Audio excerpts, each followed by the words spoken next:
Baik, ibu-ibu, bismillahirrahmanirrahim. Assalamualaikum warahmatullahi wabarakatuh.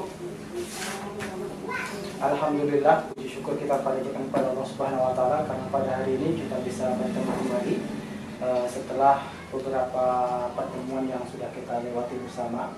Kemarin materi terakhir kita membahas terkait dengan pentingnya gizi bagi ibu hamil dan balita. Itu yang sudah kita sampaikan kemarin, dan hari ini kita akan membahas terkait dengan modul perlindungan anak sesi ke-12 langkah 2, yaitu pengertian tentang penelantaran terhadap anak. Jadi ini adalah materi kita pada hari ini. Saya berharap ibu-ibu bisa memahami dengan maksimal apa yang menjadi materi kita pada hari ini. Sudah siap ibu-ibu? Sudah siap? Oke, baik, kita akan memulai saja pertemuan kita pada hari ini. Baik, sebelum kita memulai, marilah kita berdoa semoga pertemuan kita pada hari ini berjalan dengan lancar. Al-Fatihah.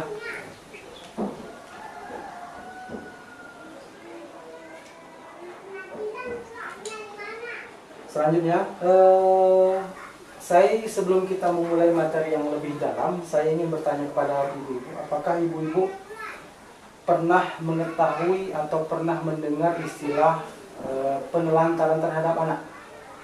Pernah mendengar ya? Saya juga berpikir seperti itu. Saya berharap ibu-ibu sudah pernah mendengar kata-kata penelantaran terhadap anak.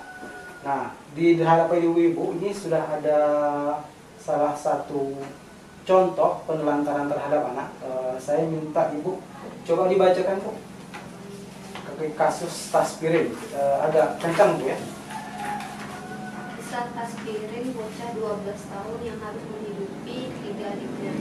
Jauh di sebuah dusun di Gunung Purah, Kecamatan Cilongo, Banyumas, Jawa Tengah. Taspirin 12 tahun, bocah panggung dari dusun persawahan, harus hidup sendiri dengan mencari nafkah untuk menghidupi 3 adiknya, Dandi, Rianti, dan Dario.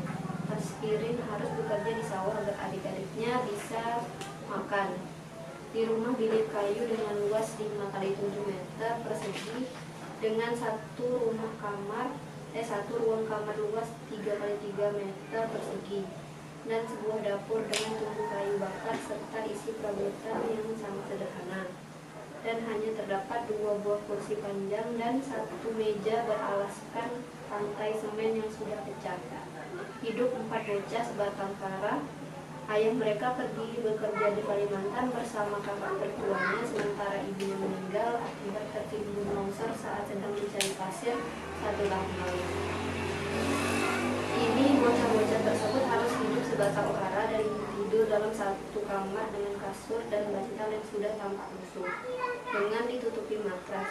Ketiga adiknya sangat mengandalkan kakak kedua mereka, Taspirin, yang setiap hari harus bekerja di sawah dengan mencangkul, membersihkan sisa-sisa padi, serta menanam padi bersama warga desa.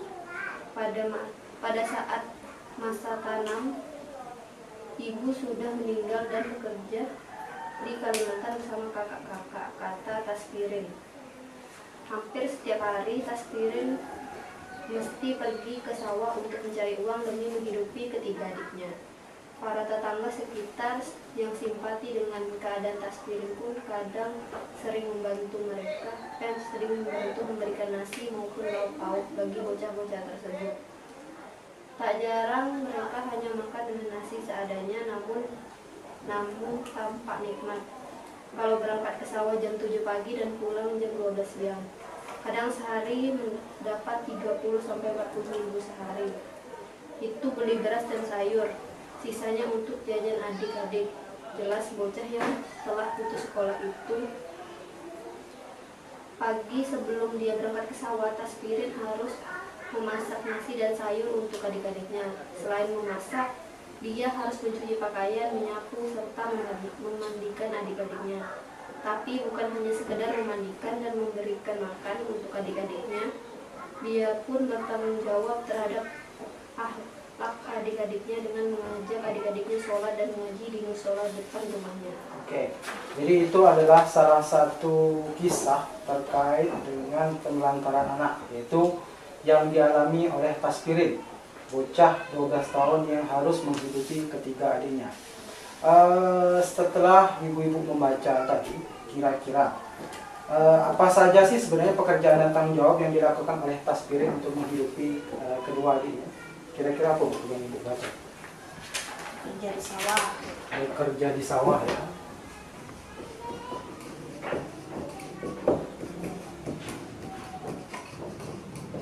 Ada lagi pekerjaannya? Selain bekerja, dia bekerja sebagai apa begitu? Bekerja di sawah untuk mencari nafkah yang untuk adiknya. Kemudian yang selanjutnya, kalau menurut pendapat ibu, kira-kira apa yang dilakukan Taspirin ini layak tidak? Ya. Sangat tidak layak ya, tidak layak.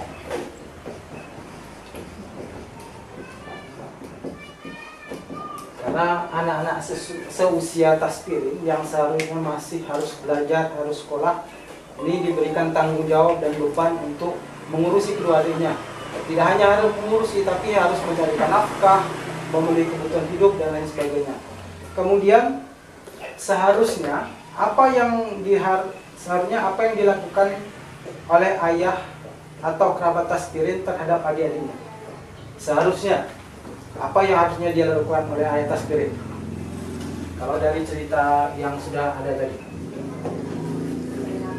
memberi nafkah. Oke, jadi karena memang memberi nafkah itu adalah tanggung jawab orang tua. Bentar.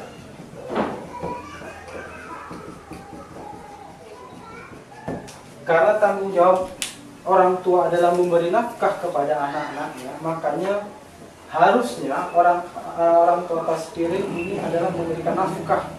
Tidak hanya kemudian dia pergi kemana tadi, ke Kalimantan ya, pergi ke Kalimantan meninggalkan anak-anaknya begitu saja tanpa ada tanggung jawab. Ini ketika di kehidupan seharinya justru malah Taspirin yang harus menghidupi adik-adiknya. Bahkan tetangga-tetangga pun yang merasa hibah terhadap keadaan Taspirin pun ikut membantu ya begitu. Jadi ini beberapa poin yang memang dilakukan Taspirin. Bahwasanya Taspirin adalah seorang pekerja keras, dia menghidupi kedua adiknya. Kemudian apa yang dilakukan oleh Taspirin sebenarnya tidak layak gitu, karena dia seharusnya masih fase-fasenya bermain dan belajar, tapi dia justru harus mencari nafkah untuk adiknya. Kemudian yang dilakukan oleh orang tua Taspirin pun sebenarnya tidak bisa begitu saja ya, artinya sebagai orang tua memberikan nafkah kepada anak-anaknya. Jadi apa yang seharusnya apa yang dilakukan oleh orang tua Taspirin ini adalah masuk dalam kategori menelantarkan anak. Nah, inilah salah satu contoh menelantarkan anak. Bahwasanya mungkin mereka masih ada komunikasi, tapi toh ternyata memang sudah tidak ada lagi jalinan kasih sayang antara anak kepada orang tua, tidak ada lagi memberi nafkah. Ini adalah salah satu penelantaran yang dilakukan oleh orang tua Taspirin pada Taspirin dan adik-adiknya.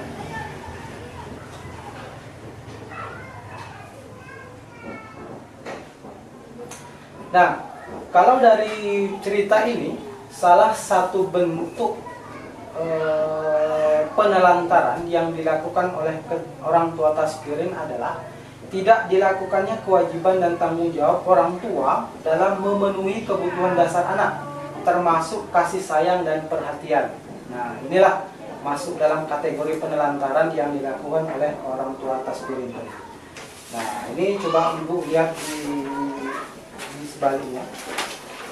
Nah, ini ada pengertian penelantaran anak, yaitu pengertian penelantaran anak adalah tidak dilakukannya kewajiban dan tanggung jawab orang tua atau pengasuh dalam memenuhi kebutuhan dasar anak, baik fisik, psikis, rohani maupun sosial. Anak terlantar adalah anak yang karena suatu sebab orang tuanya melalaikan kewajibannya sehingga kebutuhan anak tidak dapat terpenuhi dengan baik, dengan wajar, baik secara rohani, jasmani maupun sosial. Ini masuk dalam pasal 1 Undang-Undang Nomor 4 Tahun 1979. Jadi jelas Bu ya, apa yang dilakukan oleh orang tua tasfirin ini adalah salah satu bentuk penelantaran terhadap anak. Nah, jadi mungkin dengan ini Ibu menjadi mengerti apa yang dimaksud dengan penelantaran anak. Kenapa kemudian yang dilakukan oleh orang tua tasfirin adalah masuk dalam kategori penelantaran anak? Itu tadi sebabnya. Karena memang secara tanggung jawab orang tua tasfirin itu sudah tidak memenuhi lagi kebutuhan dasar anaknya, baik itu fisik, psikis maupun sosial, itu sudah tidak ada lagi karena dia hanya meninggalkan anaknya bertiga di sana, sedangkan dia mencari nafkah. Tapi ketika anaknya tinggal di rumah justru tidak ada yang merawat. Inilah salah satu bentuk pengertian apa yang dimaksud dengan penelantaran terhadap anak. Mungkin dengan ini Ibu bisa mengerti ya Bu, bisa sedikit memahami contoh-contoh penelantaran anak itu seperti apa. Mungkin ini materi kita pada hari ini. Saya berterima kasih karena Ibu sudah mengikuti materi ini dari awal sampai akhir. Termasuk materi kita pada hari ini terkait dengan penelantaran anak. Mudah-mudahan kita sama-sama bisa memahami apa yang dimaksudkan penelantaran anak, sehingga kemudian ketika kita sudah tua, ketika kita mencari nafkah, kita pun tidak terfikirkan untuk kemudian menelantarkan anak-anak kita nanti. Karena ini sudah materinya sudah ada, Ibu sudah jelas. Jadi Ibu tidak ada lagi nanti ketika misalkan sengaja meninggalkan anak-anak untuk bekerja, itu tidak bisa lagi dilakukan karena ini masuk dalam kategori pengertian terkait dengan penelantaran anak. Semoga kita bisa memahaminya. Terima kasih atas waktu yang sudah diberikan. Akhirul kalam, wassalamualaikum warahmatullahi wabarakatuh.